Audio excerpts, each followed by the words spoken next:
Hello बच्चों, आज हम स्टार्ट करने जा रहे हैं इन्वर्स ट्रिग्नोमेट्रिक फंक्शन का क्वेश्चन नंबर 3। आज स्टार्ट करने जा रहे हैं। कल हमने देखा कि इन्वर्स ट्रिग्नोमेट्रिक फंक्शन का डोमेन क्या होता है, रेंज क्या होता है, और फिर एक दो क्वेश्चन भी किए। आज हम उसके आगे का क्वेश्चन करेंगे। हमारा जो क्वेश्चन नंबर 3 है उसको सॉल्व करते हैं। तो सबसे पहले मानेंगे लेट कोसेक इन्वर्स 2 को हम थीटा पुट कर लेंगे। तो यहाँ से निकल के आएगा cos sec theta is equal to 2। तो यहाँ सॉल्व जब हम इसको करेंगे तो cosec theta is equal to cosec 2 किसका वैल्यू होता है, कोसेक π/6 का होता है। तो यहाँ से जब हम थीटा निकलेगा कंपेयर करने पर तो थीटा π/6 से होगा। ये मेरा क्या निकल के आया, ये आंसर हो गया। अब इसको ये आंसर को चेक करने से पहले एक बार देख लो कि कोसेक का जो हमारा कोसेक इन्वर्स एक्स का जो हमारा इज इक्वल टू वाई, इसका जो डोमेन होता है, डोमेन जो मेरा होता है वो ऑल रियल नंबर होता है एक्सेप्ट किसको छोड़ करके -1 से लेकर के 1, ये ओपन ब्रैकेट है। यहाँ इसके बीच का ये डोमेन नहीं होता है। ऑल रियल नंबर होगा लेकिन एक्सेप्ट -1 से लेकर के 1।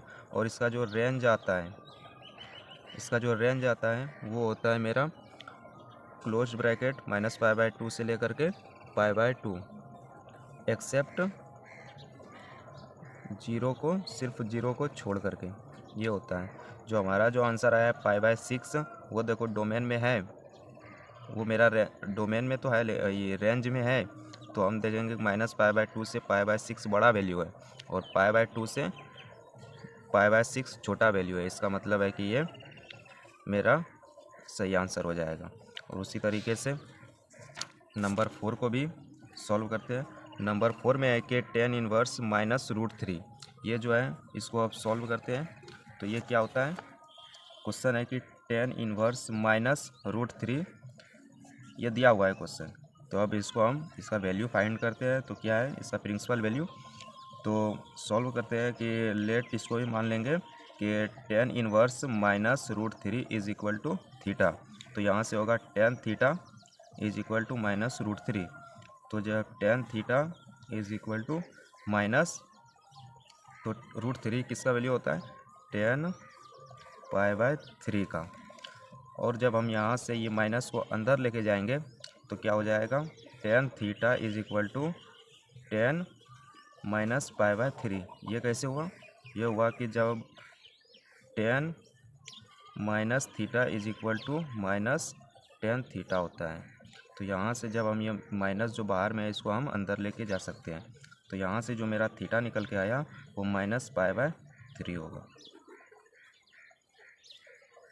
इसका भी हमें चेक करना होगा कि इसका जो हमारा जो रेंज आया है वो क्या सही है या नहीं है, इसके जो रेंज के अंदर है या नहीं है।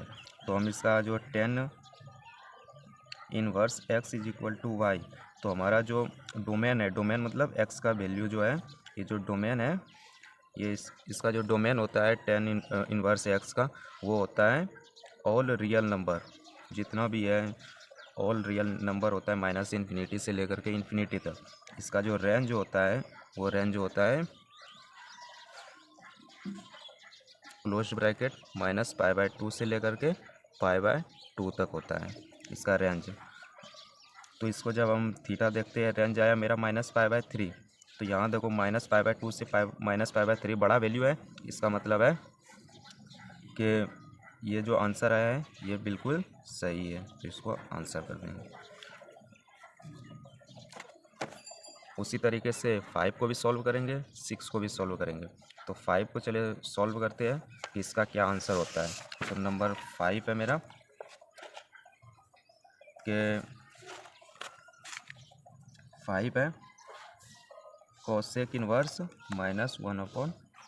तो इसको चलिए इसको भी सॉल्व करते हैं। तो लेट इसको भी मान लेंगे cos inverse -12 is equal to theta.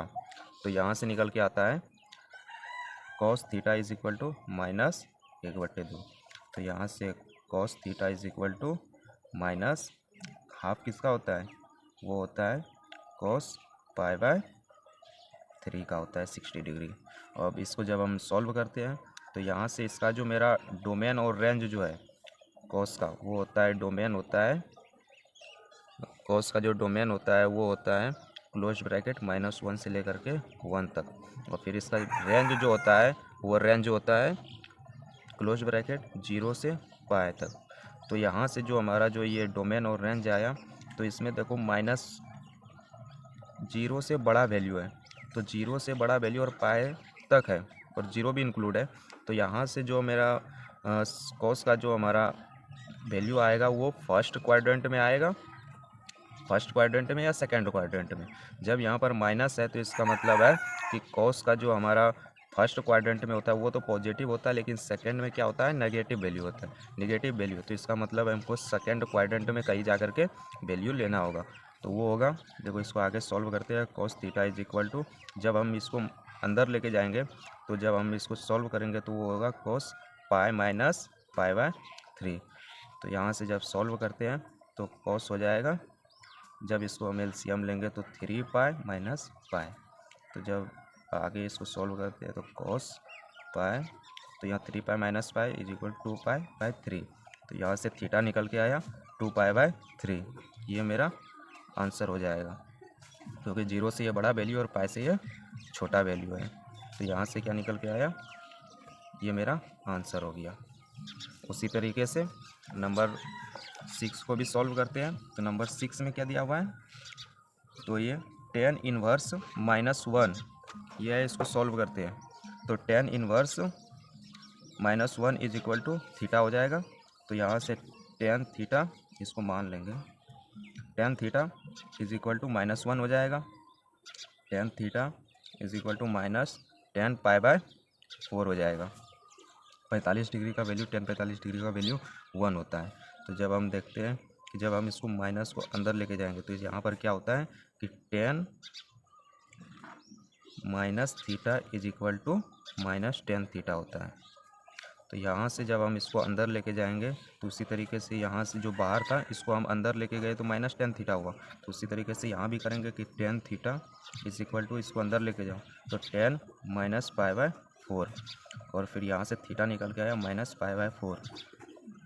और इसका जो डोमेन और रेंज जो होता है, डोमेन और फिर रेंज हम पहले ही देख चुके हैं कि डोमेन और रेंज जो इसका होता है वो होता है ऑल रियल नंबर, और फिर उसके बाद इसका जो रेंज होता है -π/2 से लेकर के π/2 तक।